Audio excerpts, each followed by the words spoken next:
Hey, what is up guys, it's GalaxyTech here, coming at you guys today with a deck profile that I haven't done in quite a while. It's Sylvan's, so this has actually gone under some changes, I think, just to make it a bit more competitive in this format, although it's probably not, needless to say, this is definitely not going to be meta-breaking or anything near Tier 1, so don't expect to win any kind of big event with this.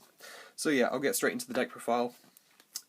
It will probably be relatively quick because I've explained what these cards do quite a bit and most people know what they do anyway.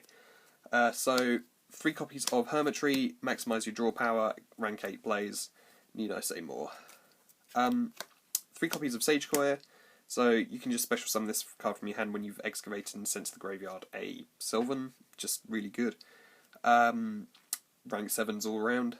2 copies even, of Peaskeeper, just to get Lonefires out of the graveyard when they pop up in the graveyard. It's really useful for that. Just tactically stack it on the top of your deck when you have Lonefires in the graveyard. Then 2 copies of Princessprout, just to accelerate rank 7 and 8 plays, and to an extent synchro plays, although these mainly do Xyz monsters. So yeah. 1 copy of Mashalleaf, because while there's a lot of untargetables in this format, it's still useful to just pop cards. And 1 copy of Komushroomo, because, you know, popping back row is always good, and also because this format has slowed down somewhat, you can just set this card and get a massive mill off, so yeah. Then 3 copies of Lonefires, because, you know, plants, you want this to get into your plant plays, and this card with Soul Charge and Symbol of Heritage is just too good.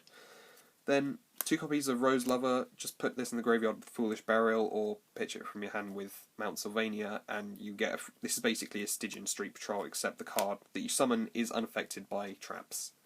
So yeah, then 1 Bulb and 1 Spore, this is pretty standard.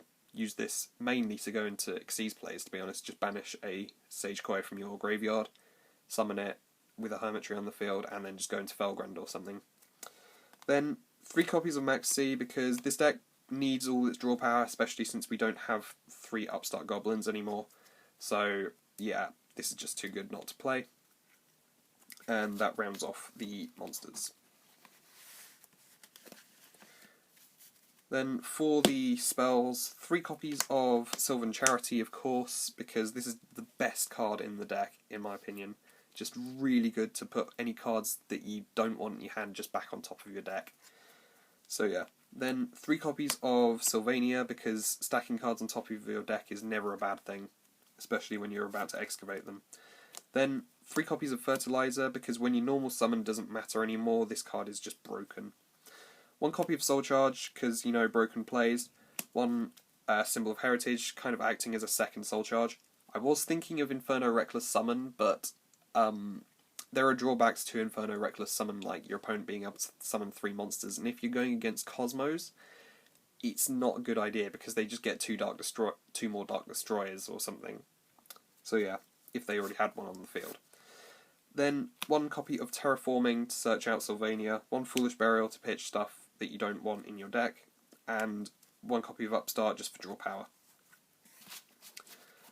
And then the biggest changes to this deck is that I am running 3 copies of Strike and 1 copy of Warning, because this deck can't put up a fight if it doesn't manage to get the job done during the first game, during the first turn, so you might want these just to protect yourself if Felgrand isn't enough. So yeah. Then for the extra deck stuff, we have 2 Felgrand, of course. I don't think I'll ever not run 2 Felgrand, because it's just too good not to run at 2. It's your main go-to Xyz monster still, I think.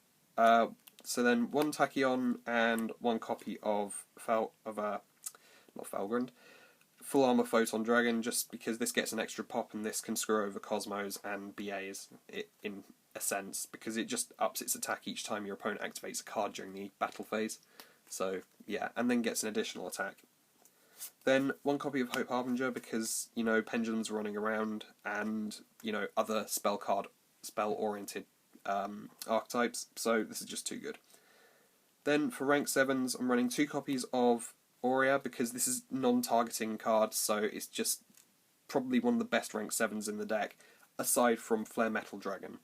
So, yeah, this gets your mills going. It can stack up, you know, cards on the top of your deck. If you drop a Hermitree from your hand, you can look at the top 8 cards of your deck, which is just so good, because you can set up the next couple of turns and the mill that you want to do to spin stuff back to the hand.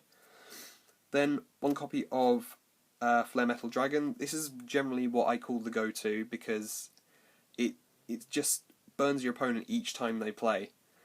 So, yeah.